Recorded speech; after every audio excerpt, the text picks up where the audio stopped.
Morning, this is Martin Drummond with Progressive News. It is Thursday, June 23rd, 2019. And I just want to point out that, the people who run the DNC, they're just the weakest links in the chain in the Democratic Party. I mean, they've never made a lot of sense. Wasserman Schultz, I used to listen to her argue with people in the Senate and stuff, or in the House. She never made a lot of sense. I mean, she'd always have the silliest arguments for whatever she was arguing for and things like that. She never impressed me in the least. And I'm just saying, they're not very smart. They're not like the next leaders, even though they're put in leadership positions. I mean, they're put in leadership positions because they're yes men, So don't expect too much out of them, like Tom Perez. I mean, people act like, oh, this guy's supposed to be smart or something. I mean, he's an idiot. He doesn't know what he's doing.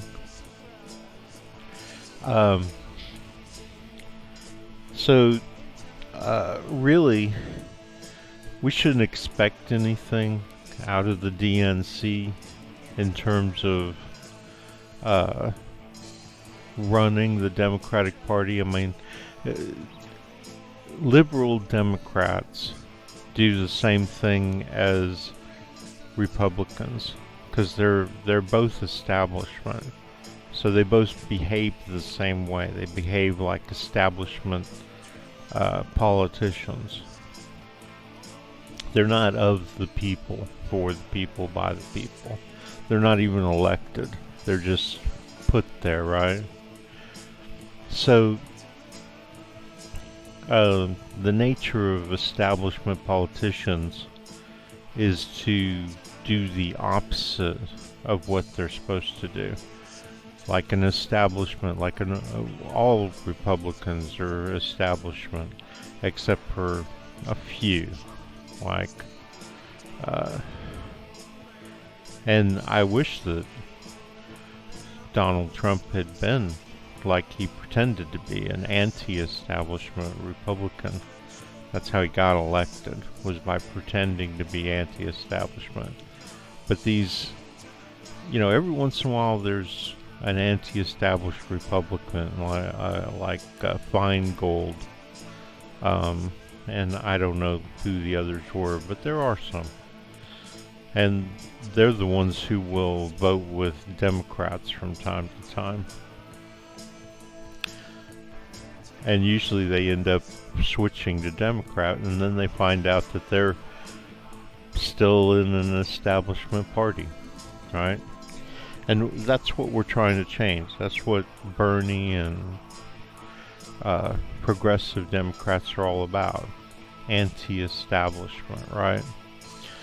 So this is why again and again you get this guy who's in charge of the DNC now, making decisions that are pissing off all the progressives, right? Because we're anti-establishment, he's establishment.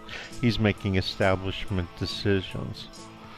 And the DNC is just laying down establishment bullshit, right? So, you get his latest decision here.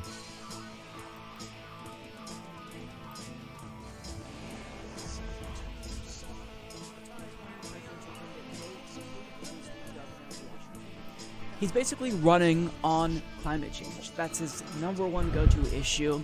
And he's not my number one choice, but I do find what he's doing admirable. He's trying to draw attention to climate change. And he originally floated this idea that we hold an entire debate on climate change itself. Now, I wasn't sure how to think about that at first, but the more I thought about it, the more that I loved it, because we have an entire party, 50% of elected people in power who deny the reality of anthropogenic climate change. So if you got more than a dozen candidates running for president on the stage for more than an hour, I'm assuming, and they didn't debate whether or not climate change is happening, but they had a real debate on what to do about climate change, that really could be an educational experience for the American people. Because you're not setting up this false debate between whether or not it exists or it doesn't. You're debating what the best plan of action should be. So I absolutely really like this idea. Although the DNC, who sanctions all of these debates, they responded and they said no. Now, I think a lot of people will probably question, alright, well they said no, but why not just have the candidates subvert the DNC and have MSNBC or CNN host a climate change debate? Well, you see, the problem is that the DNC once again brought back this exclusivity clause, meaning that if you participate in a non-DNC sanctioned debate, you will be barred from participating in future debates. So if the DNC says no debates on climate change, there will be no debates on climate change if you want to get into future debates. Now, of course, since a lot of people, namely young people, care a lot about climate change, this wasn't a very popular decision. And Tom Perez was confronted by activists because he shot down this idea. So he defended himself. Here's what he had to say. As Christina Cabrera of Talking Points Memo reports, Democratic National Committee Chair Tom Perez told Environment... Okay, who cares what he had to say, right? Because he's an idiot. I mean, look at him. Look, this is really the problem with our country, right? We've got a kind of a cadre of individuals who are part of a cadre, and they're all bullies. They're all pushy, and that's how you get ahead in a capitalist society. Is you're pushy. People, the capitalists try to tell us, and you notice how these people will all say they're capitalists? They have no qualms about it, because they don't admit that there's some kind of innate problem with capitalism.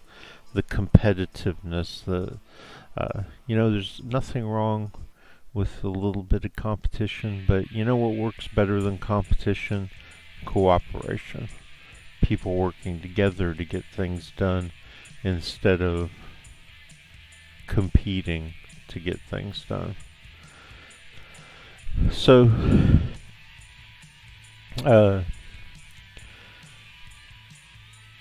you got a lot of people like him out there who get ahead just by being jerks, really is what it comes down to.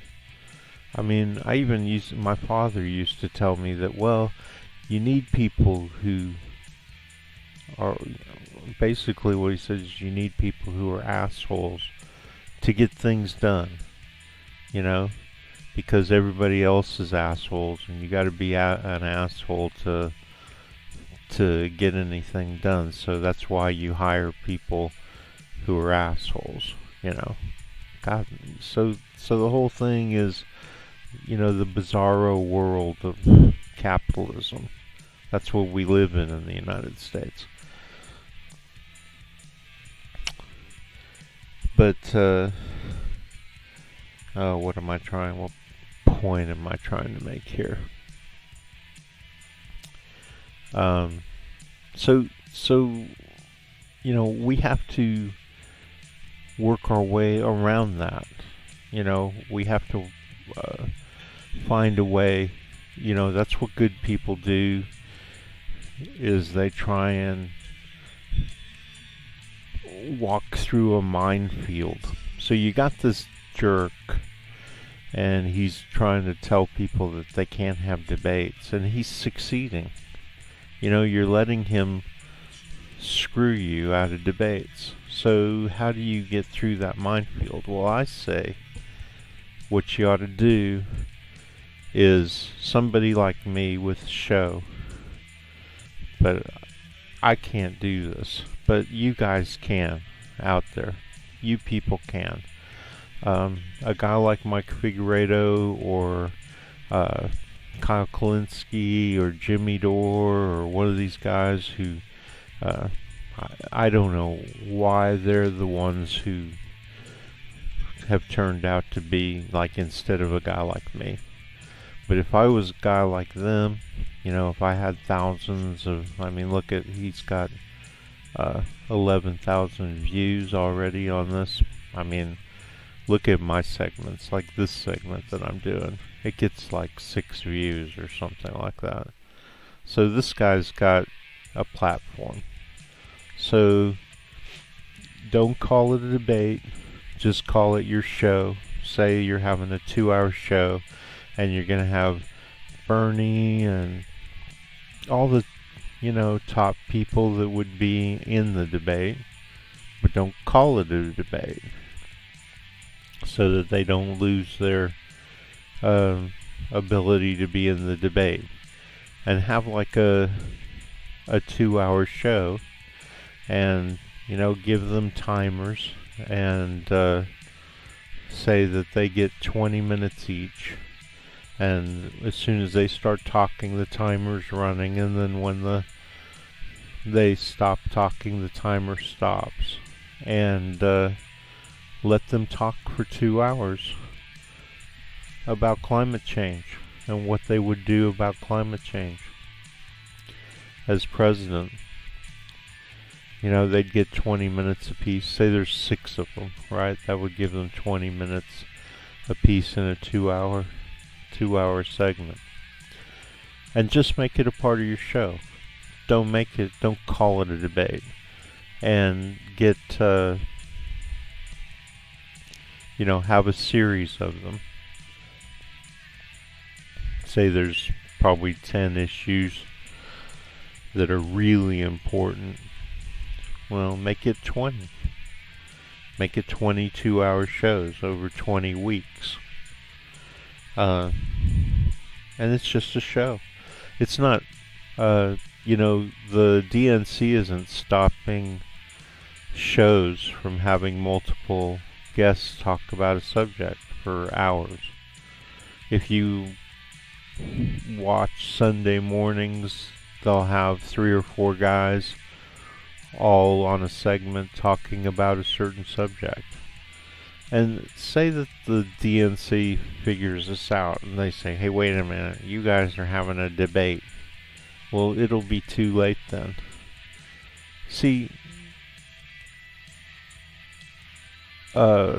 once we have a couple of these shows and they say, okay, you guys can't do any more of these, at that point, we'll have figured out how to do the debates without the DNC. We'll have figured out, and so will the guys who are in these debates, and they'll say, well, fuck them, what do we need the DNC screwing with us on the debates for? Why even put up with that? We're already having our own. And technically, I know we can do it, because, you could get me and 6 or 7 other people, and we could do it on our computers, and we could all get it together. It could be done very cheaply with the modern technology that we have. We could figure out a way to do it on the cheap. They could all do it by video links, and we could somehow organize it so that it could be done on the cheap. So we could do it. It wouldn't be very professional, but you could get it done. You could get it to where, say, 4 or 5 or 6, I would say 6 people, 6 of the Democrats, and you could do revolving chairs, have different people every week. I mean, fuck the DNC, man. We need to make the DNC isn't what it excuse me, isn't what it was meant to be in the start. It's not doing that. All it's doing is, uh, it's doing the same thing that capitalists did for the people who got rich. They form a clique, a small group, and once they realize they have the power, then they use that power to keep the power. With capitalism, the people who got the money, they realized that they needed to use that money to keep that money, right? So they decide who they will give money in order to, and those people are expected to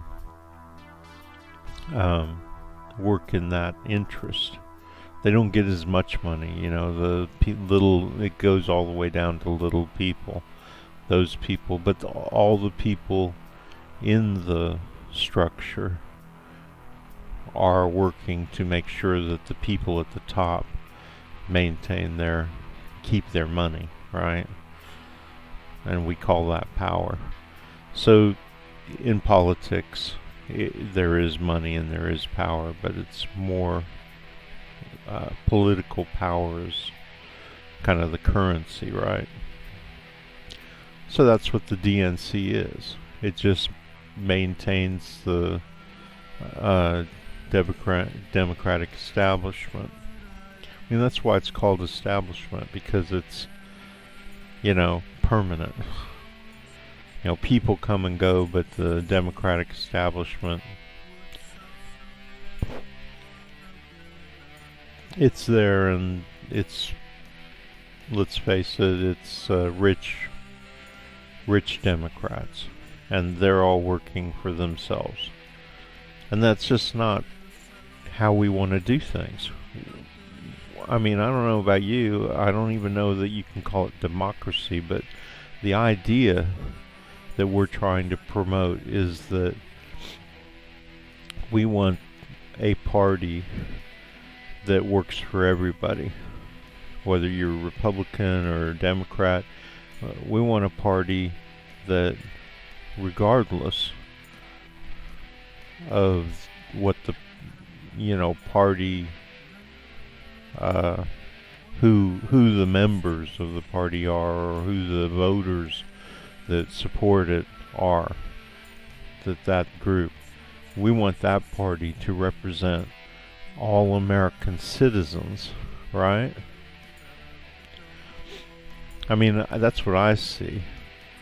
That's how I see the progressive movement, that progressives are different from, fundamentally different from any party. And Greens are the same way. I mean, all progressive parties are the same. They're selfless. They're not all about a certain group and basically running government in the interest of that specific group. I think you can understand that, right? I mean, it's hard to believe, right? Most people are so self-centered, and they believe that everybody else is so self-centered that all they care about is themselves, and that therefore they're members of a party because they're wanting to promote their own self-interest.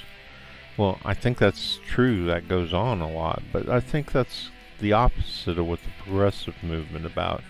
I think that's what distinguishes the progressive movement from other movements. So, the DNC's running the DNC. It's putting people in there who are supposed to, what they're doing. You know, decisions like this are the product of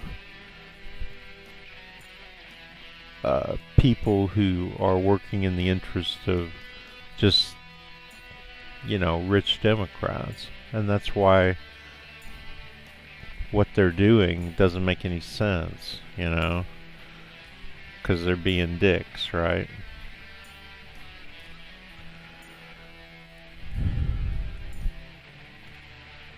So we need to work our way around it. And I say we do it by having one of our guys make a show. I mean, a guy like Mike Figueredo, he would, you know, he would love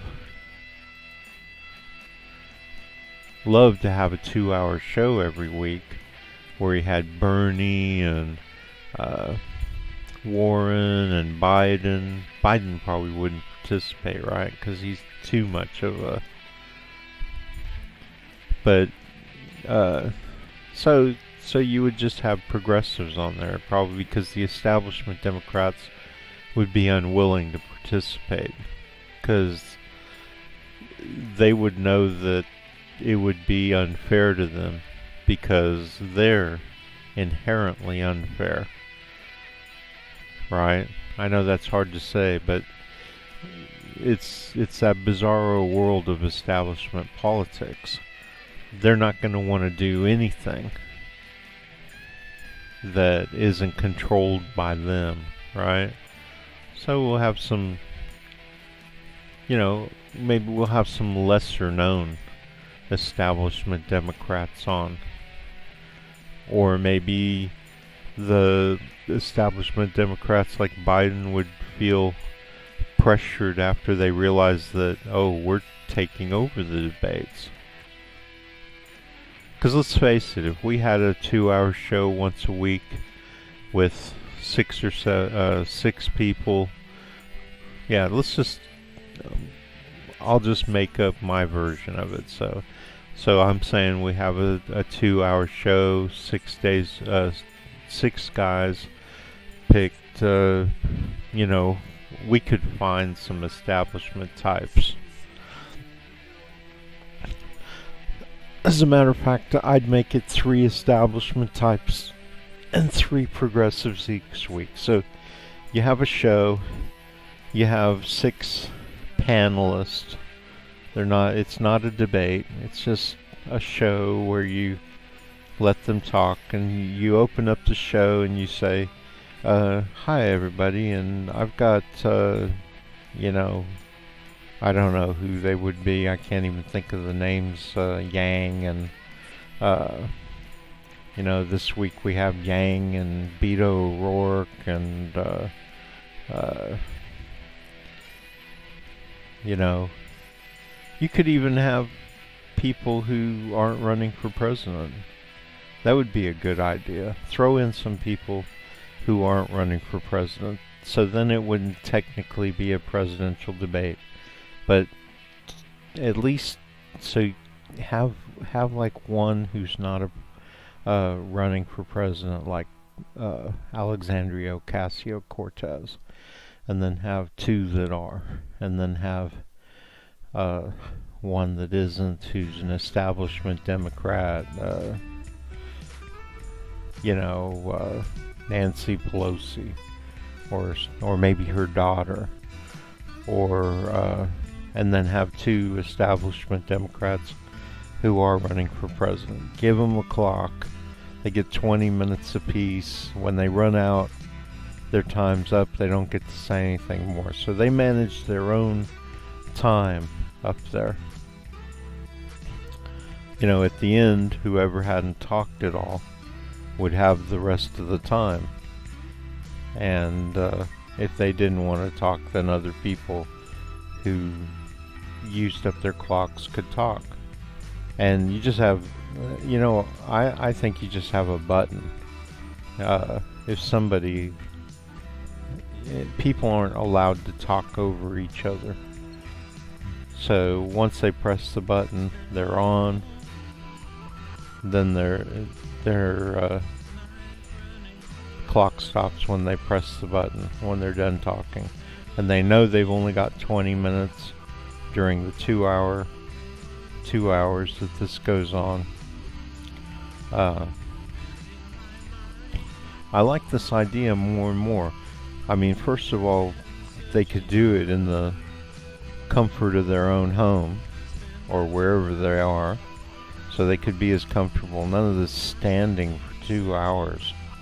I've always thought that was so, making somebody like Bernie, who's 70 years old, stand for 2 hours.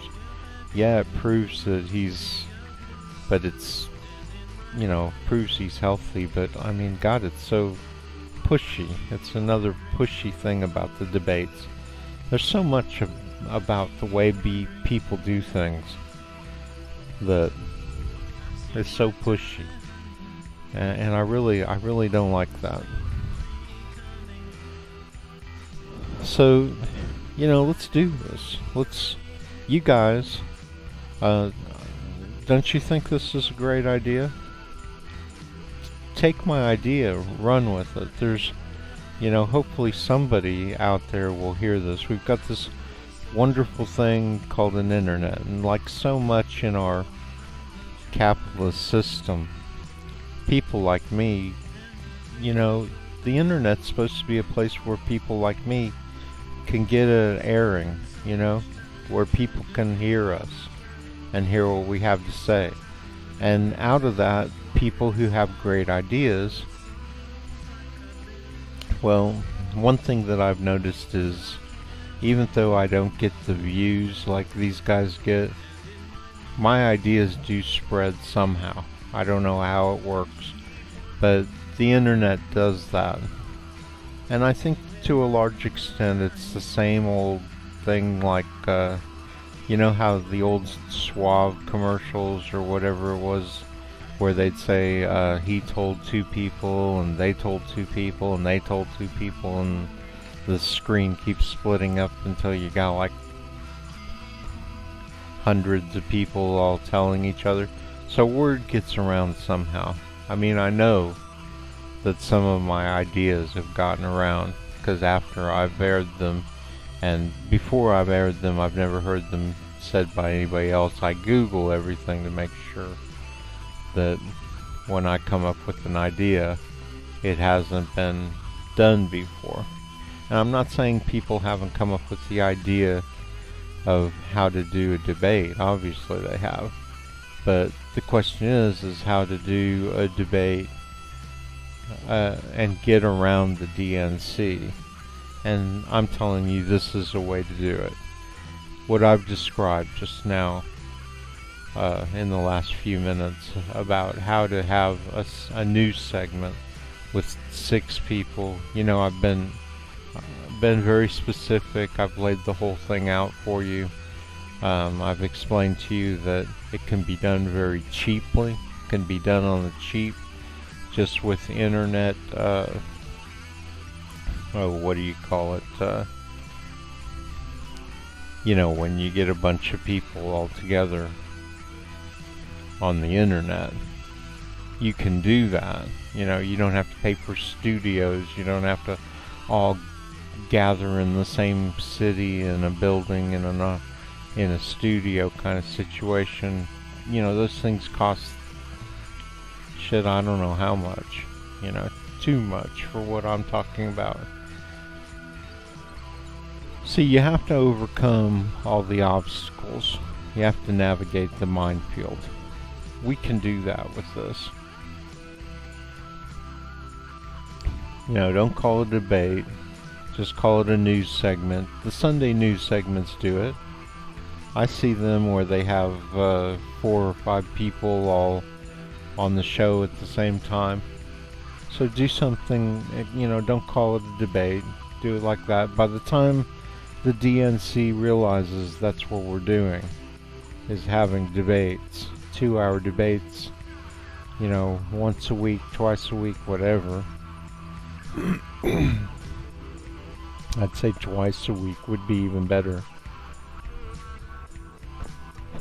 Once we get rolling. By the time they realize we are, and they they say, oh, those people are going to be sanctioned, those people will not care anymore, because not being in the CNN, MSNBC, Fox News debates won't matter anymore. Because all of a sudden they'll realize, oh, God, they can be in these internet debates that attract even more people than the television networks do. And who knows, maybe at that point, maybe they'll cave in and give us our debates, right? This is Martin Drummond with Progressive News. Thanks for watching.